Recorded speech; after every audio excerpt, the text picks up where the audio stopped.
Hello అండి, ఎండాకాలం వచ్చేసిందండి. ఎండలో ఎక్కువ తిరగకండి, అందువల్ల మన శరీరం పాడవుతుంది. తెల్లగా ఉన్నవాళ్ళు నల్లబడతారు, నల్లగా ఉన్నవాళ్ళు ఇంకా నల్లగా అవుతారు. బాడీ కూడా డీహైడ్రేట్ అయిపోతుంది. డీహైడ్రేట్ అయిపోవడం అంటే మన శరీరంలో తగినంత నీరు లేకుండా పోవడం అన్నమాట. తీసుకునే నీరు కంటే బయటికి వెళ్ళే వాటర్ ఎక్కువగా ఉంటుందన్నమాట.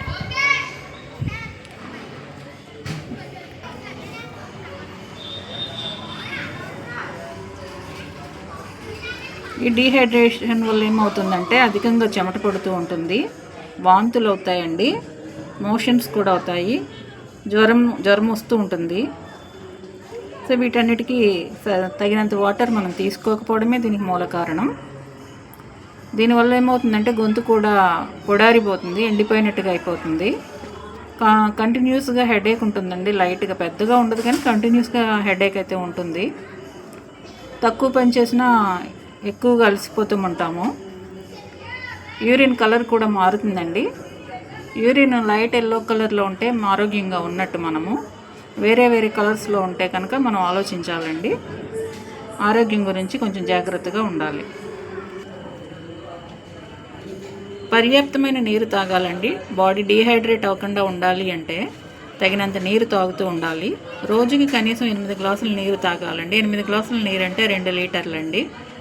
వేడి వాతావరణంలో లేదా ఎక్కువగా ఫిజికల్గా ఎక్కువ స్ట్రెయిన్ అయ్యే వారికి ఇంకా ఎక్కువ తాగాల్సి ఉంటుందండి. నాలాగా నీరు ఎక్కువగా తాగడానికి ఇష్టపడని వారు పుచ్చకాయ, కీరదోస, కమలాఫలం, సలాడ్ ఆకు లాంటి పదార్థాలు తీసుకుంటూ ఉండాలండి. వాటరీగా ఉండేవి ఫ్రూట్స్ ఉంటాయి కదా వాటరీగా, సో అవి ఎక్కువ తీసుకుంటే బాగుంటుందండి. యూరిన్ కలర్ని కూడా గమనిస్తూ ఉండాలండి. యూరిన్ కలరు లేత పసుపు రంగులో ఉంటే మనం ఆరోగ్యంగా ఉన్నట్టు లెక్కండి.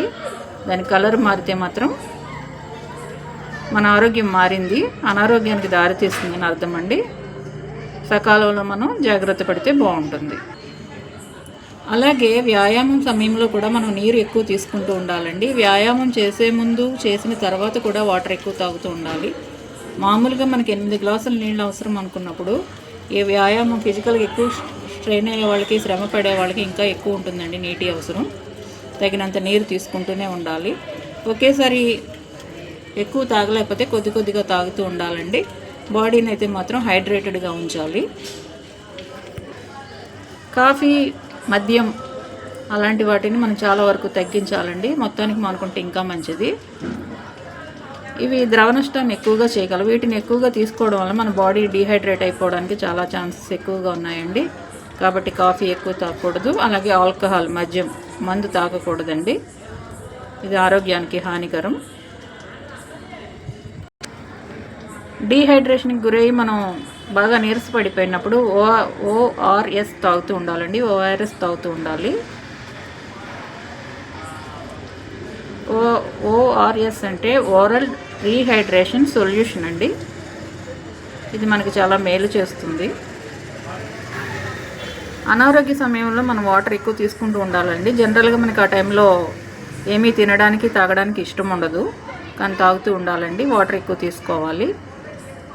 లేదు మనకి కొంచెం ఇబ్బందిగా ఉందనుకుంటే కనీసం కొబ్బరి బొండాలు, చెరుకు రసం అలాంటివి తాగుతూ ఉండాలండి. ఫ్రూట్స్ ఎక్కువ తింటూ ఉండాలి, వాటరీగా ఉన్నవి.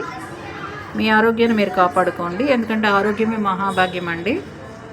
ఏవో చిన్న సమస్యలకు మనసు పాడు చేసుకుని, తిండి మానేసుకుని అనారోగ్యం పాలైపోతే మనం కోరుకున్న సంతోషకరమైన సమయాలు వచ్చినప్పుడు మనం ఎంజాయ్ చేయడానికి ఆరోగ్యంగా లేకపోతే ఇన్ని రోజులు మనం పడ్డ శ్రమ, మనం కన్న కలలు అన్నీ వృధా అయిపోతాయండి.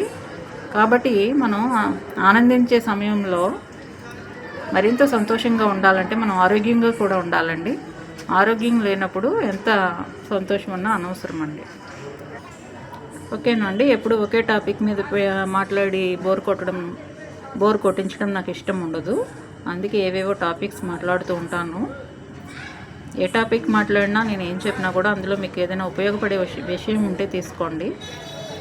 ఇప్పుడు ఒక్కోసారి ఒక్కోటి మాట్లాడుతుంది, ఒకదానికి సంబంధం ఉండదని చెప్పి తిట్టుకోకండి. మీరు నా ఫ్రెండ్స్ కాబట్టి నేను చెప్తాను. మీరు అడిగినా చెప్తాను, అడగకపోయినా చెప్తాను.